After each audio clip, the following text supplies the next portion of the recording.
Hey guys, it's Postbox Pat. Welcome back to a new video, and today we're going to be giving Black Ops 4 a review. An honest review from someone that's played Call of Duty since Modern Warfare 2, which is a very long time ago. That was COD 6. I have no idea which number COD this is. If anyone does know, leave it in the comment section down below. Anyway, let's give this game an honest review, going over everything that I've tried. I've now played it for roughly probably about 12 hours now, going over all the different game modes and stuff, just getting a first review and a first opinion on it. And don't worry guys, it's not going to be 100% negative. There are a lot of positives in this game as well, but I want to give an honest review on how I generally feel about the game.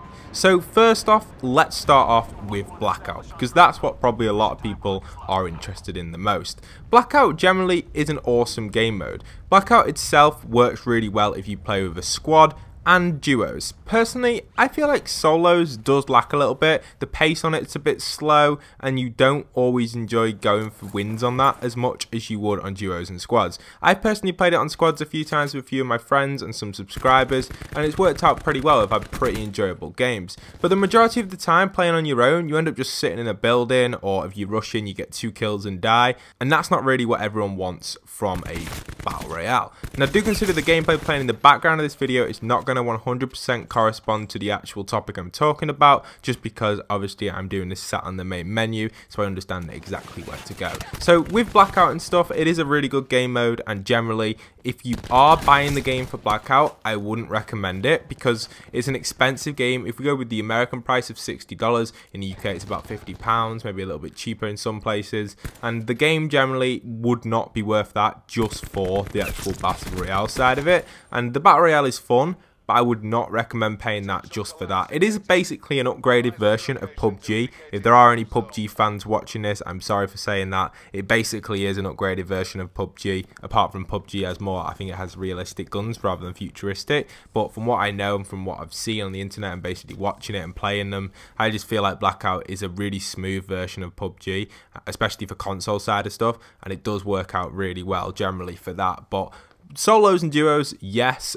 Squads and duos, quads they call it, and duos, yes. Solo, not too much. Hopefully they do increase the pace on it, but we'll have to see exactly what's going to happen with that. But overall, Blackout's an awesome game. Get in there with your friends and you'll definitely enjoy it on that game mode. So what other game modes do we have with the actual Call of Duty Black Ops 4 itself? Now, there is no campaign added in, but there are 2 other game modes. We have zombies and multiplayer. Now, we'll move on to the zombies next, because the multiplayer is the one that I'm going to probably take the biggest dig at, because it is it's one of them. We'll go into it in a minute. So zombies itself is actually pretty interesting. It's got 3 maps, or 4 if you buy like the upgraded version of the game or buy the season pass. I strongly do not recommend that though, because the 4th map is just 5, which is a remastered version of Black Ops, I believe. I'm not 100% sure on that.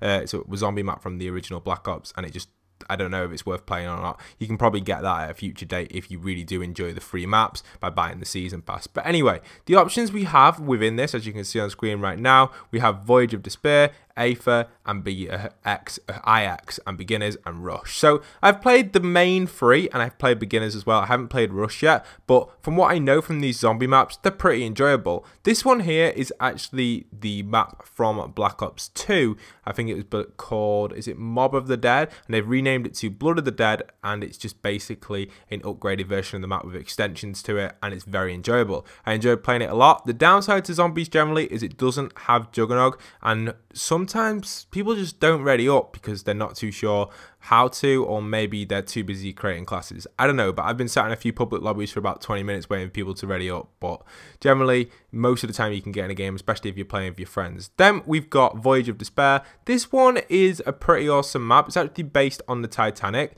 and I really do enjoy it. I think the idea of it is cool. I just can't seem to get very high rounds on it. Obviously, the game's only just dropped. And then finally, IX, which is based in kind of a gladiator type arena, like I don't know exactly what you call it, but basically a Colosseum type thing. It's not that, but that's basically what it is. And you sit there just battling out against different animals and stuff like that. That's what it's based in, back in like the Greek days and stuff like that. So it's pretty cool, and it definitely is worth playing the zombies on this game. Now the zombies is definitely more difficult compared to previous games just because it's more confusing. I just don't know what exactly to do in it, and there's a bunch of different settings there and then with perks and stuff like that I'm not going to go over in this video, but generally zombies is pretty confusing. It also does include a game mode which allows you to customize the actual like stats and stuff that you want to play on and all the different cool things with that. So I think that's pretty cool because you've got different versions of zombies and it just allows you to have some custom stuff, and it's awesome to be able to do something like that. I think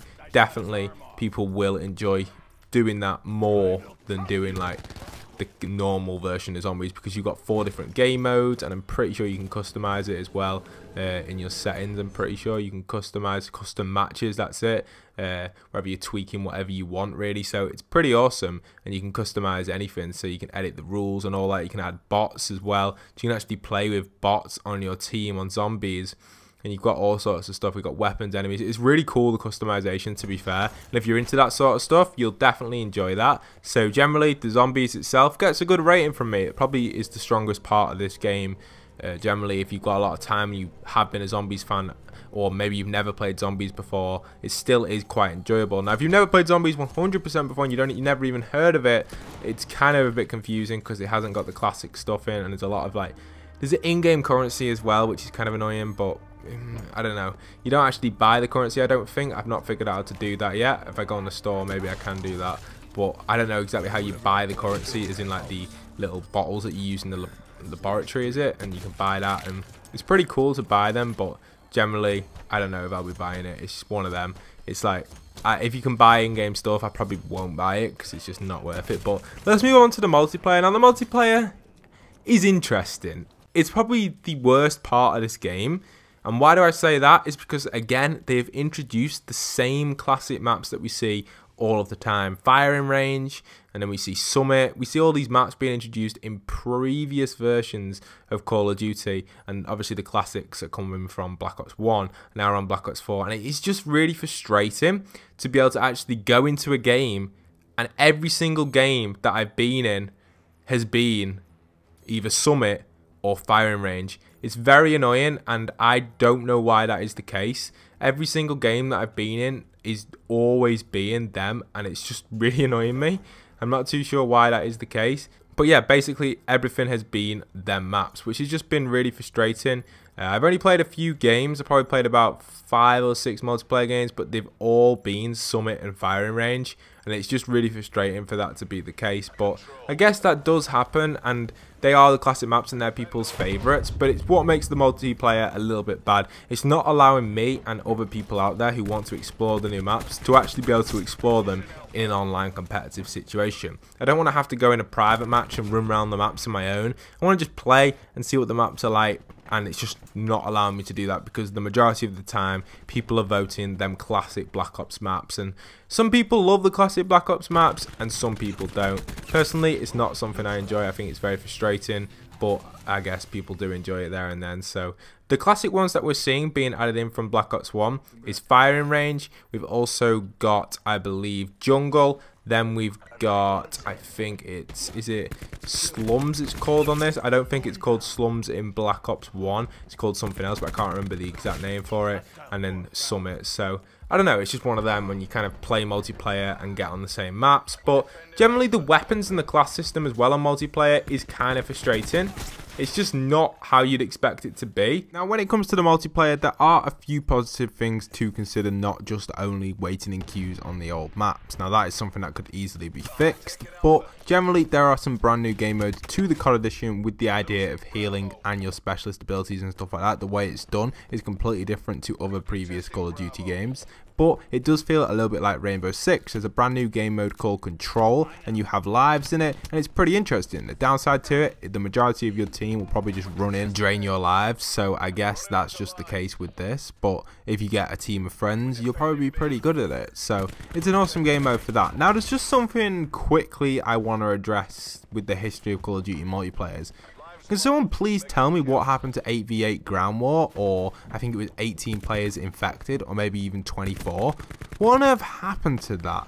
Call of Duty seems to have gone downhill since Call of Duty Ghosts for the multiplayer count. Now obviously you could say Blackout's got a bunch of players in and it's got a total of like 100 players on the squad game mode, but obviously you don't want to just consider that because you've got the multiplayer side of stuff, which some game modes have 5v5 like this one you're watching on screen right now, and some even have 4v4. So, you know, 6v6 is good, that's the standard Call of Duty, but whatever happened to Ground War? Did anyone actually enjoy Ground War? I personally was a huge Ground War fan. I thought it was really awesome, and even with the maps being a little bit too small for Ground War, it was awesome having that overcrowded combat and being able to get them high kill streaks by like spawn trapping and stuff like that. I feel like that is what the classic Call of Duty was, and I know people complain about it, but generally that's what people enjoy, and removing that, and I just don't know, I thought we were going forward with technology, not backwards, but we don't actually seem to have a game mode on the multiplayer side of stuff which actually considers having more than, I believe, 6 players on each team, so that's annoying. But it'd be awesome if we saw like Ground War, maybe a 9v9 or something. In addition to the game like that, would definitely make some huge changes. Now, if you're wondering to buy or not to buy this game, I would say you should buy this game, but not for full price. The average price I'd recommend paying for this game will be around $40. That is a good price for it, or in the UK about £30. If you're looking at getting it for Christmas, it's probably a perfect gift for you. And if it is your first ever Call of Duty, or maybe one of your third ones, or like your fourth one, or your second one, if it's in your 4 Call of Duty cycle, like say you've never played any of the previous ones, or you haven't been like buying the previous ones on the release date, this one is definitely worth buying. Now if it's getting past that stage, I wouldn't recommend buying it. For me, my 4th one was Black Ops 2, which was probably one of my best ones. If I could rank mine in order of enjoyment, my top one would be Modern Warfare 3, and then the second most enjoyable one was Black Ops 2, because they're the ones I perform best at, because it took me at least 2 years to be actually able to get good at it. So Black Ops and Modern Warfare 2 were kind of just amazing games, and I go back to them and absolutely love them, but I wasn't as good as I was on the other ones. So that just obviously took me time to get used to them, and if this is in your 4 cycle, like I was saying, I'd recommend buying it straight away if you do enjoy playing Call of Duties, and if you want to try out some of the stuff on it, I definitely recommend it. But anything after that, like if you're getting into your 5th, 6th, 7th Call of Duty, it's got to be a miss, unfortunately, until a cheaper price. But overall, I'd give it a 7 out of 10. It's a decent game. It's got good quality all around, apart from the multiplayer does lack a little bit there and then. And Blackout, depending on what you think of Battle Royales and how much you enjoy Fortnite, I would say Blackout is worth playing as an extra, but I wouldn't buy the game for Blackout. I personally would say I bought the game for zombies. I don't really want to say that because it's not the actual reason I wanted to buy it. I wanted to buy it for the Blackout, but I didn't enjoy Blackout as much as I thought on solo side of stuff. Now when I play it with squads and stuff like that, I am going to enjoy it a lot more, like I was saying before.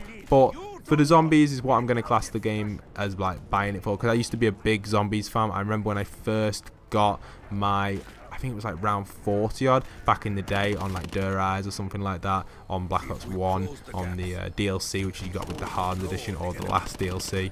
I remember that, and I actually bought the zombie DLC for Black Ops 3 later on in Black Ops 3 cycle, so I didn't actually own Black Ops 3 until they released the old zombie maps again. Then I purchased it and was like, you know what, I'm going to play these are pretty awesome maps, I'm going to buy it and play them for a bit, and I really did enjoy doing that again, playing them maps online and stuff. So it's really awesome to be able to do this again and be able to actually experience zombies once again by Treyarch, because overall Treyarch are the best zombies creators in my opinion. But I would recommend buying this game if you've got some spare change lying around for it. Other than that, wait for Christmas, wait for the price to be around $40, $35, £30, £25. It may take a while to get down to that, but around Christmas time you'd probably be able to pick this game up for about $40 and £30 hopefully, maybe a little bit more, but pre-owned and stuff, maybe online like on Facebook's store or marketplace, whatever you want to call it, or eBay or somewhere. You'll probably be able to pick this game up around that price. So make a decision, it's up to you guys. This is all my opinion. Hope you guys have enjoyed today's video. If you are new around here, do stick around for daily Fortnite content, and if you've made it all the way to the end of the video, comment down below Modern Warfare, and that'll tell me if you guys have made it all the way to the end of this video. The idea I'm getting people to comment that is coming from maybe the next COD, could be Modern Warfare 4, we just don't know. Anyway, once again, leave a like, comment, subscribe, and this is Postbox Pat, signing out.